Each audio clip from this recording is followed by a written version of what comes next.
All right, all right. Yeah. I guess I ought to have the mic in front of me when we start this off. How you doing today? This is the BFTAA and More show brought to you by the Black Family Technology Awareness Association and the W.E.B. Du Bois Learning Center. Yeah, we come to you every Monday at 5 o'clock from 5 to 5:45, bringing you some of the news about technology and things that are going on in the community. So we want to let you know that the W.E.B. Du Bois Learning Center, located at 4510 East Linwood Boulevard in Kansas City, Missouri, is where we're located with this studio right now. And this is a partnership that we've had for about 4 years going on now, and it's just a great thing. And they do tutoring services and educational enrichment services for your students. In case right now they're shut down due to the pandemic that is going on. But if you live in the Kansas City area and you want to make sure that your child is doing the best that they can in math and reading and in science, contact the W.E.B. Du Bois Learning Center and see about getting them involved. I also like to tell you about the Black Family Technology Awareness Association, which I am a member and president and member of, I guess should be the way to say, that we do robotics and coding programs for our kids. We have a Lego robotics team, we have a VEX robotics team, and we're starting with the help of Google a Spiro coding program. So there's a little robot that they'll be able to program, and that's going to be happening for our students. We work with students from middle school through high school, really from elementary school, because our Lego program starts with 9-year-olds. So if you want to get your child involved in that, we want you to get in touch with the Black Family Technology Awareness Association. That's BFTAA.org. And I just got in touch with our web programmer because our web page has had some problems for a couple of weeks now. We're trying to get that back up.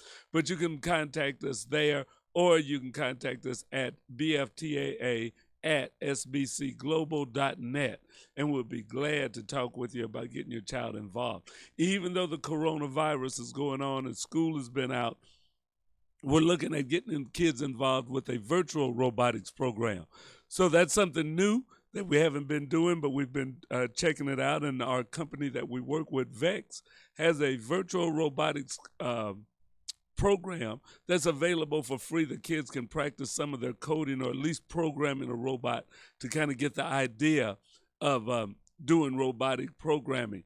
So if you'd like to get your child involved with that, contact us, or you can go to VEX Robotics and check out their VEX virtual robotics project.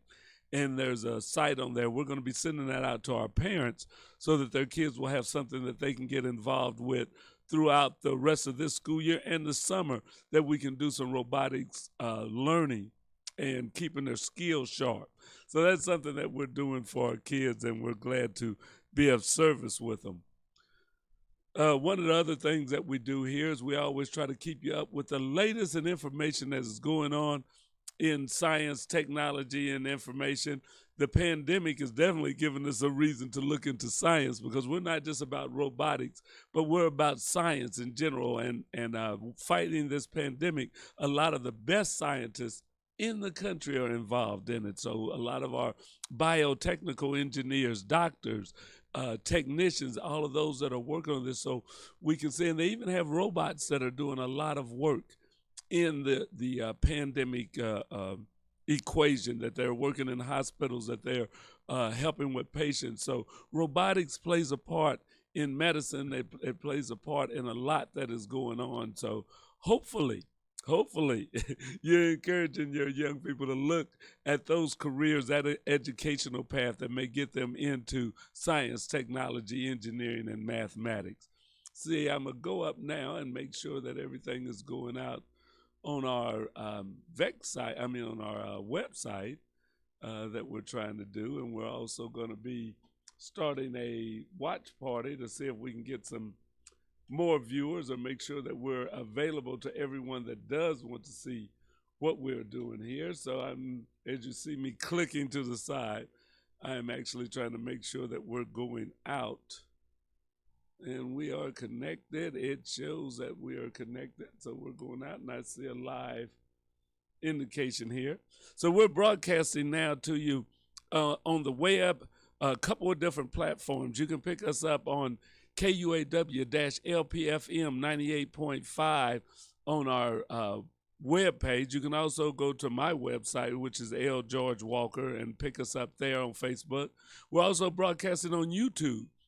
If you go to KUAW Space Radio on YouTube, you can pick us up right now. Tell your friends, even if they don't have Facebook and they say, well, I don't get on that Facebook to look at things, tell them that they can pick us up on YouTube now. So we're broadcasting on YouTube live.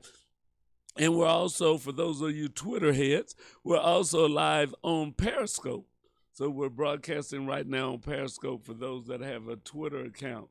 So I'm going to start a watch party on our Facebook page so that we can get that out to as many people as possible. We know a lot of you like to join us in watch parties, watching together. So we're wanting to do that also. Let's see, we're going to share this, start a watch party. And if you haven't been doing that on Facebook, it's a good thing to start. Watch parties, let family join in together. If you have a group page for your family, you can do that. Let me get this started. Just a second, be right back. And watch.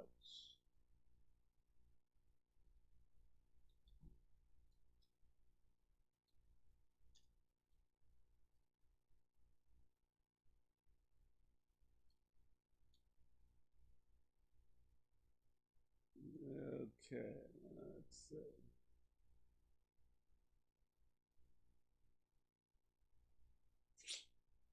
Yes, yes, yes. So it looks like we're getting that going. All right, yes, we're live. The watch party is going. I'm inviting a few hundred of our favorite friends to come in and some of our favorite fans. So if you watch KUAW, we do broadcast a lot of live shows. So we have some favorite fans that come on regularly, and we do appreciate those that watch on a regular basis the different shows that are on KUAW. Tonight, we won't have a show right after 6 o'clock on the second Monday of a month. We don't have any shows. We usually have a sports show, but with the pandemic that has made sports kind of irrelevant right now, we haven't had our sports show on because there hasn't been any sports to talk about. He'd be talking about the Royals and baseball right now and probably finishing up a little of the basketball season and talk, and bringing in some of the trade talk that's happening with the Kansas City Chiefs. But stay tuned because the Awesome Voice will be back. We'll have him back and we'll be doing sports again regularly from KUAW, but we just don't have any sports going on right now. But that's okay. We're going to keep you going. So next, we also don't have our Black Degreed and Unfiltered show that starts. So due to the pandemic, our show lineup has shrunk just a little bit. I know if you listen on Wednesday that we've kind of dropped those programs or they're postponed until after the pandemic. We do have our Tuesday lineup and our Saturday and part of our Sunday lineup. So yeah, like everybody else, we're dealing with the pandemic. I hope that all of you are taking care, being safe, doing the things, even though that they're starting to open things up. We still want to be sure and wash our hands. We want to be sure to keep that safe distance.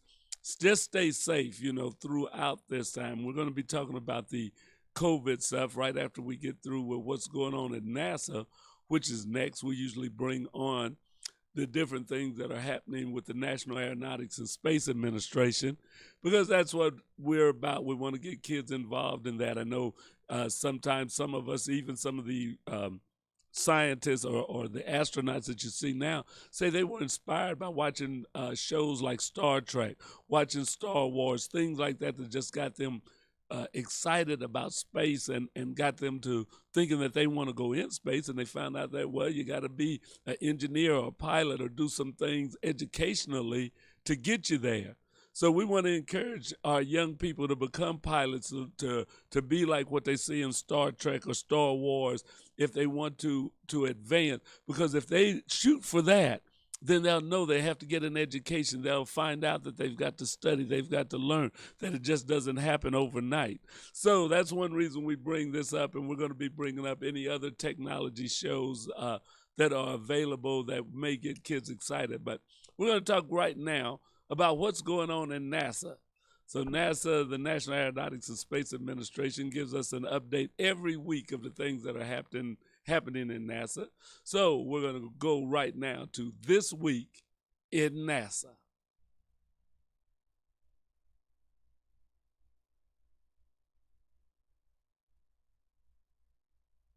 Discussing the approach to increasing on-site work, the launch pad is ready for Artemis 1, and new findings from an Earth-observing mission. A few of the stories to tell you about this week at NASA. During a virtual Ask the Administrator town hall on May 6th, NASA Administrator Jim Bridenstine and other agency leaders spoke about NASA's approach to the possible increase of on-site work at NASA centers and facilities.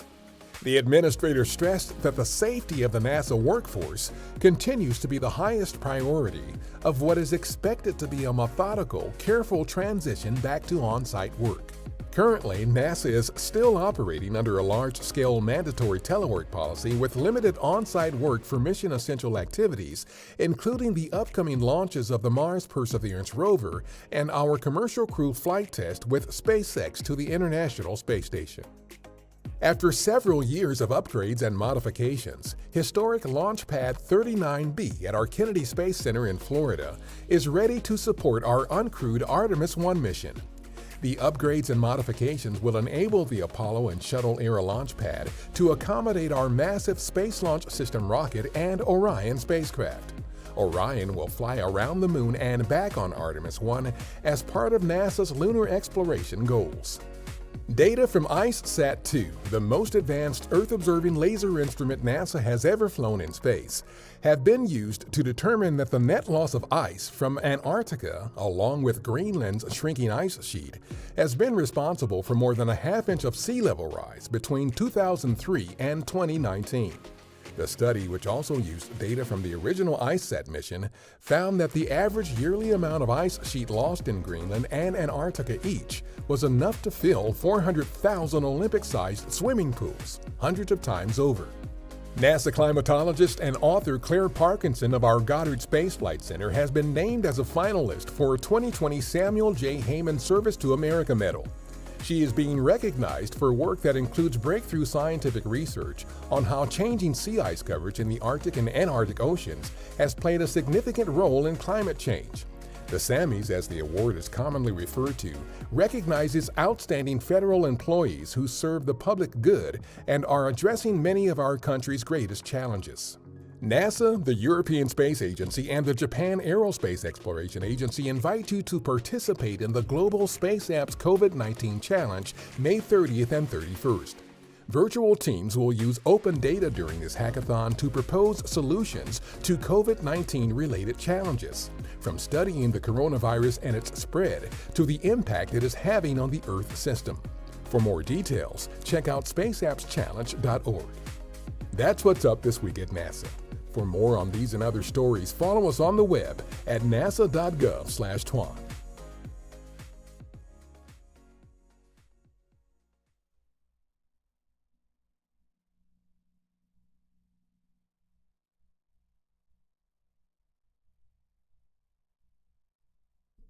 Okay, there we go. Yeah, so that's the things that were happening at NASA this week. So We hope that you get something from that. I really like the part about the global warming, as we notice that the climate change is happening. They don't use the word global warming because people, when it got cold, say, well, the globe isn't really warming because it still gets cold in the wintertime. But what they're talking about is the temperature of the Earth in total has been going up. That's what's causing the ice to melt in some of these areas that haven't had ice, Greenland and in the Arctic, and things like that. So sea level rise of a half an inch may not sound like much to a lot of people. You know, a half an inch isn't much of a rise. But when you think about it, that's a lot of water when you talk about the whole globe, all the water in all the oceans going up a half inch. That's a bunch. That means that that water had to come from somewhere, and that was a lot of the frozen water that's melted. So in order to melt enough ice to raise the entire ocean levels in all the oceans, all the seas in the world, a half inch, that's a lot of ice. I don't know how else to put it, but you'd have to think about that. That's really saying a lot. Now I want to bring you a recap. I mean a replay of a thing that we did early in the COVID-19 pandemic when we first was starting, and want to show it to you again. It talks about hand washing, how we should be definitely doing more or making sure that we're doing good hand washing. And then we're going to show you some innovations that people that don't have as much as we have, or in countries that don't have as much as we have, are still looking at ways to do hand washing and to keep clean. So there's an invention that we're going to follow this up with. So the importance of hand washing, we're going to show you right now. And then we're going to go into this invention of hand washing that that is pretty interesting, coming out of Africa. So let's look at why, and how to do safe hand washing. This is going to be a quiet thing that don't have any talking behind it, but if you read, follow on along, you can definitely see that. For those of you that are listening on TuneIn and on our app, there'll be a slideshow going on, but you definitely won't be able to hear anything with. I may put some background music in there so that there is something going on with it. But let's look at this bit on hand washing.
Oops, I guess I forgot to turn the sign back on. Sorry about that. I think my wife is calling me to tell me I don't have any volume. I got it, dear.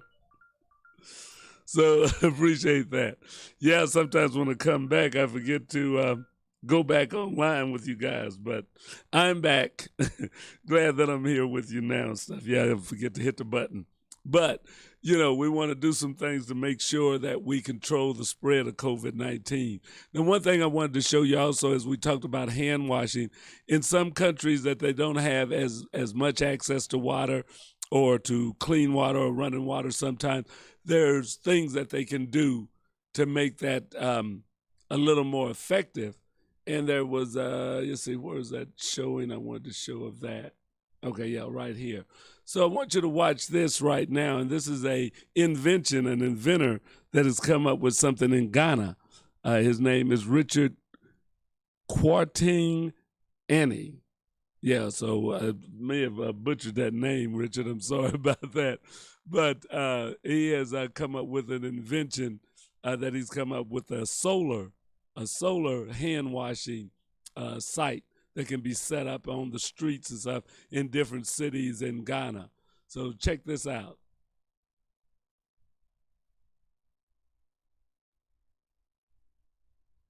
Hello, people of Ghana. This is what we've created, my team and I, to help solve this COVID-19. So this system is the normal barrel we call Ankure, and we've recycled it. And we've installed solar system that will help pump the water. And we have sensors, so we don't need to touch the tap. It brings the soap first and the water follows. So I'll demonstrate for you to see how it is done. So this is the sensor. So as the one pushes the sensor, the soap comes. So this is the soap, the soapy water. We've programmed it for 25 seconds, so you'll be able to wash your hand very well. You see? So you wash your hand very, very well. And we've given you an alarm system that will prompt you that the system is still working. As soon as the alarm goes off, the water follows. Yeah. So this is how it is done. So the water comes and you wash your hand very well. See. So we've given you 2-in-1. The same system carries the soapy water through the same tap, and the same system also gives you the ordinary water to wash off the soapy water. 25 seconds. This is a system that we've created to help solve the COVID-19. Imagine we have this on all our streets with the Ghana flag on it. Very attractive. People will be attracted to wash their hand. The best way of solving this pandemic is washing your hands regularly. So this is what we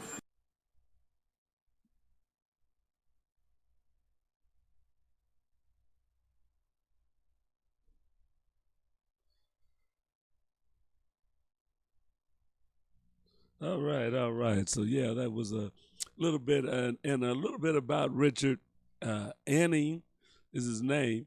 He's invented this solar-powered sensitive hand-washing sink to help the country's battle against the coronavirus. Ghana has so far recorded 641 cases with 83 recoveries and 8 deaths so far. Says there that the Ghana Standards Authority has already certified the breathtaking invention to allow for its commercial production amid the race to halt the spread of the novel coronavirus disease. Oh, man, I tell you, we get. All right, see if who else is calling me right now. Yes, Mildred, may I help you? My mic is on. It's on right now. Okay. Thank you. All right. As we keep trying to work with this, we're trying to get the sound out. I hope that you are hearing me. It shows that I am talking. So I don't know. If you can't hear, put something on Facebook right now and say that you can't hear me. But it shows that I am speaking and that it should be going out. So I don't know if there's anything else I can do right now that's going to help get the sound out of here. But the mic is on. Yep, I hear myself there. So I don't know. Hopefully you guys can hear me, but if you can't, we'll have to work on this at a later time. We are recording it, so I'll go back and listen to it later and see if by chance that there's something else that I've forgotten to turn on, off, what have you. But as I look at my screen and everything that's on here, I'm hoping that you guys are picking up the audio of this show right now. If you're not, well, I would apologize, but you won't hear me apologizing anyway. If we have any lip readers out there, maybe you can put this out to let everybody know.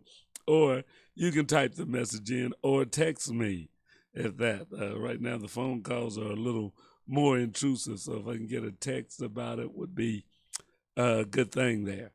But yeah, hopefully if you're hearing me, that you know that we're putting this together. That is a good invention, though, that is going out that the guy from Ghana has worked on and has put together for us. So we really do want to salute that work that he is doing and what he has done. As I was saying earlier, they have already approved it for commercial production in Ghana. And it says this is the challenge that we've been throwing to industries in Ghana. Industries must rise to the challenge, come up with some of these ideas. This is what they're doing, the country of Ghana. There are so many areas. This is a small product, but it is a huge jump. In fact, it's a mega leap for us if you're thinking of domestic self-sufficiency and building domestic capacities.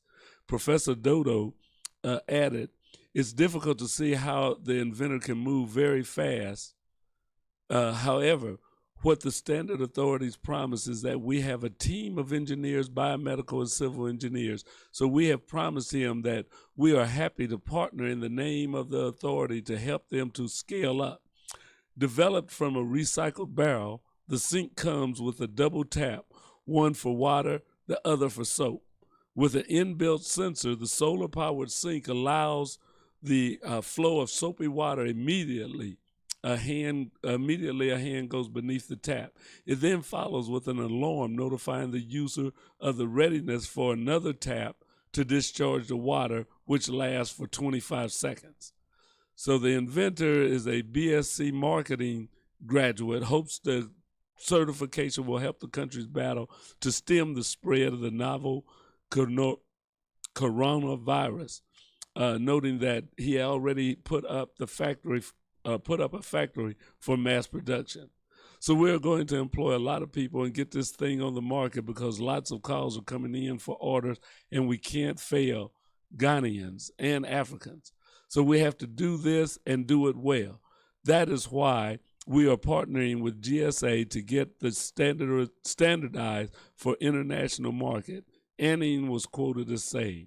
So, it's a young guy, not necessarily an engineer, but an inventor that has come up with something to help his country, to help Africa, and to help the world to come up with a solar-powered item. Everybody doesn't have electricity ready available, and a lot of times it's not, electricity is not on all the time. So he's using the sun to power this hand washing station.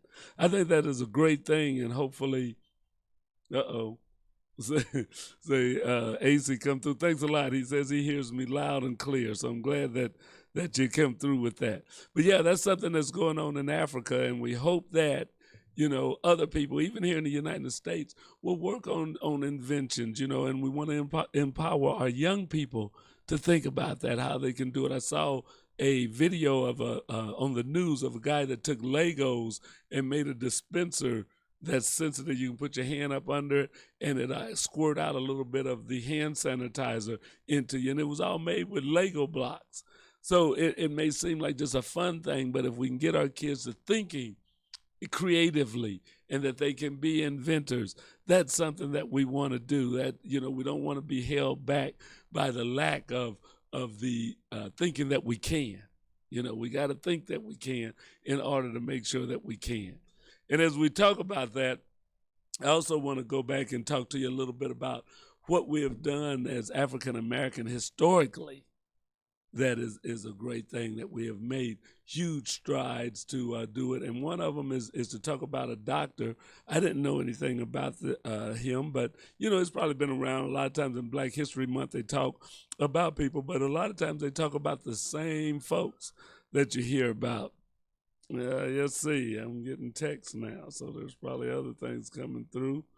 Okay, yes, Mildred has come back and says she can hear me, so appreciate that. So we're moving on with some things. As I talked about earlier, too, I want you to go to this site. It is called VR, that's V as in Victor, R, .vex, VEX.com.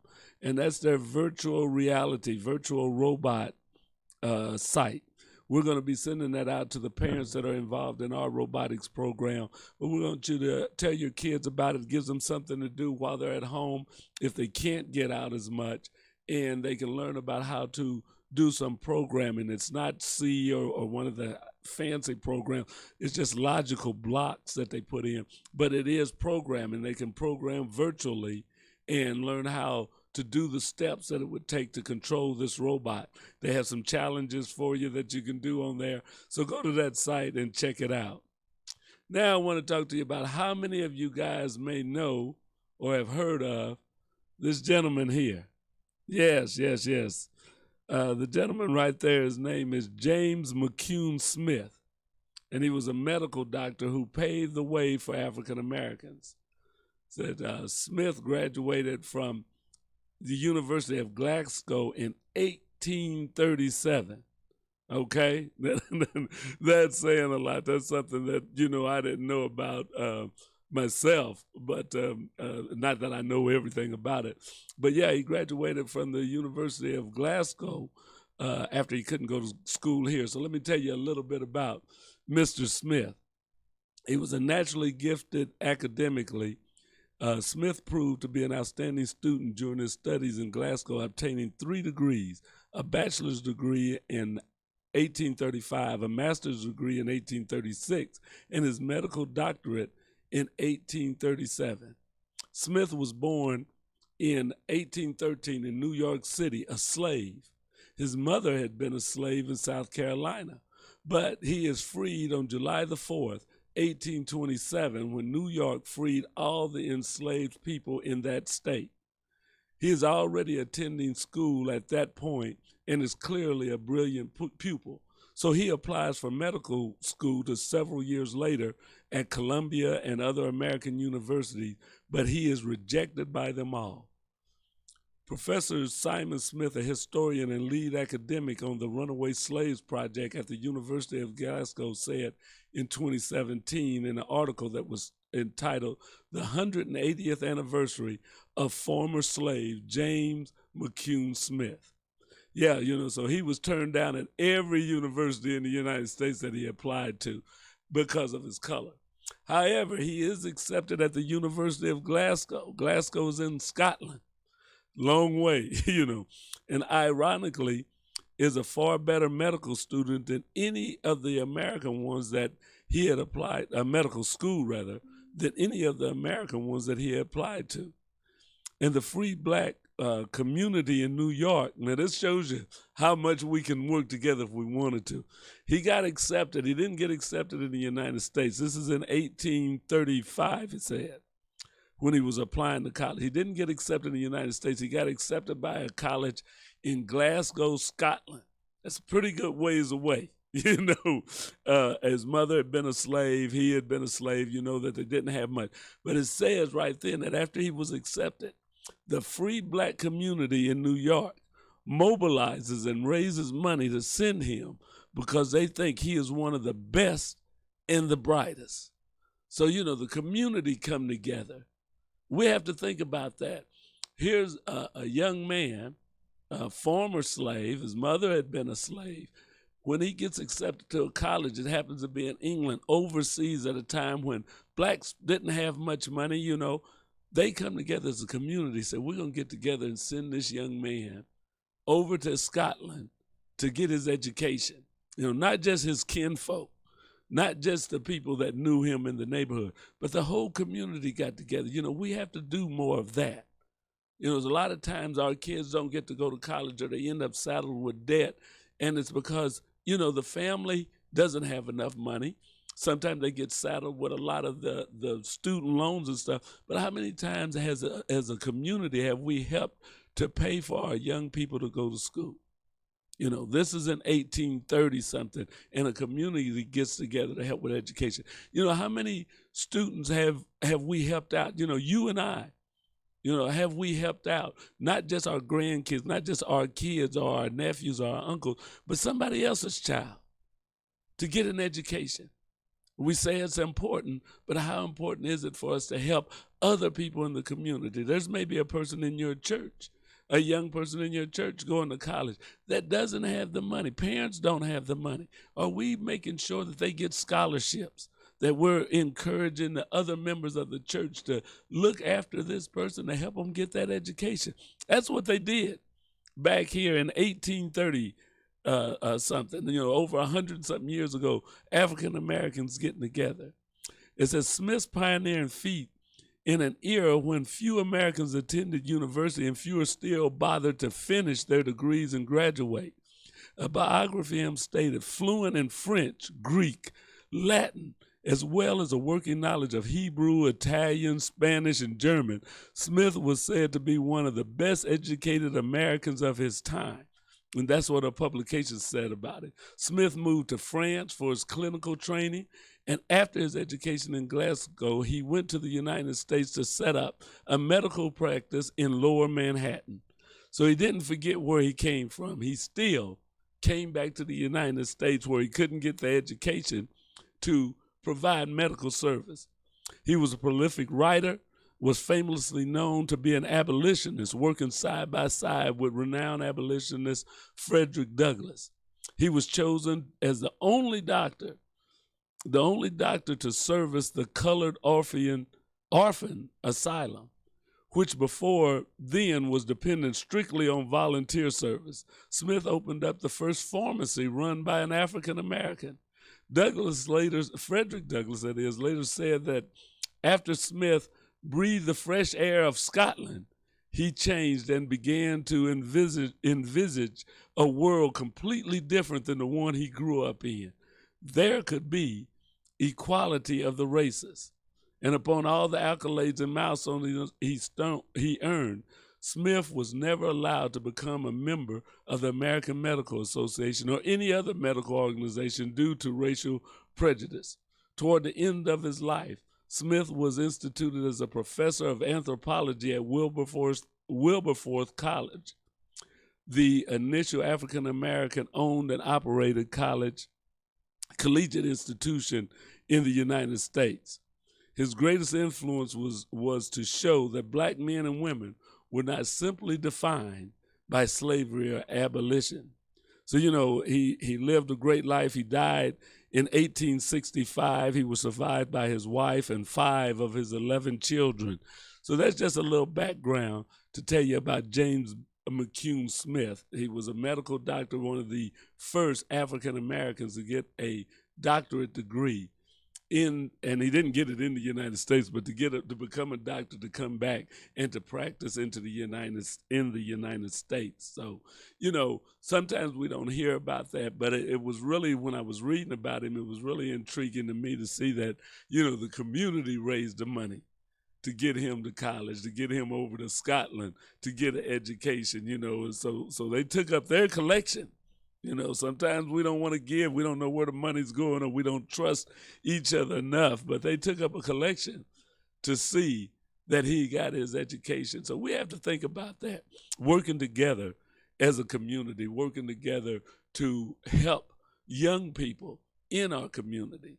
So remember Mr. Smith, James McCune Smith, one of the early doctors. So Yeah, that was the bit that I did want to make sure that you saw about him. That's his picture right over here to the side, to my left, um, of James McCune Smith, and he was a contemporary with Frederick Douglass. So sometimes you think Frederick Douglass, was the only one that you hear about, but he worked with other people. There were a lot of people that were working for freedom, working to abolish slavery, that wanted to do things in the community. So remember that nobody did this by themselves.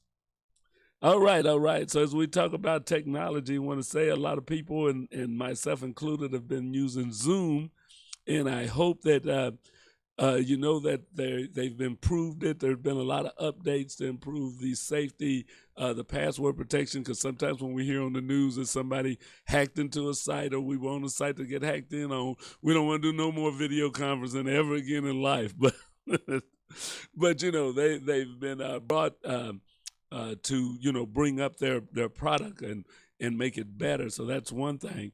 Also, I've been experimenting with the product myself because, as you know, this is a nonprofit radio station. We run on a pretty strict budget. I want to say that I want to thank all of you that have been supporting the KUAW radio, and remember that you can continue to support us if you go to our website, www.kuaw.org.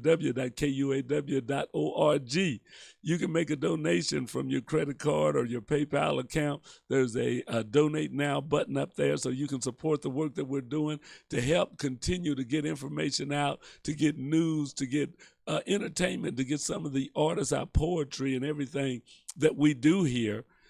You can support what we're doing. We're asking for donations, and a lot of you have supported us, and we thank you for that. We thank the public right here in Kansas City and across the globe that have donated. A lot of my family have been supporting the work that we are doing here. A lot of friends come back and support this. And then a lot of the volunteers, people that have volunteered to help, also volunteer and donate money to support this radio station. We also got some sponsors from the industry out there. As you see here, the Bank of Blue Valley has been a continual supporter for over a year, going on their second year of being a steady supporter of KUAW radio, and we want to thank them. Also, the Music and More Foundation, whose president is a member of our board, but also supports us financially. And local businesses here, Keys Realty, we want to give them a shout out, and Golden Gate Funeral and Cremation Services that are also sponsors on this radio station. Also, Mr. Carl Boyd has got a sponsor in Ameriprise that is starting to do things to help the station. So we're growing, and we appreciate it.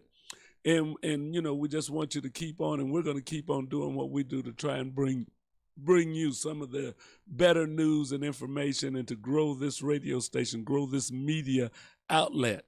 So we'll have more video, we'll have more live shows, but we want you to continue to listen to us. We're going to be doing a trial, too, of another video conference platform that's free.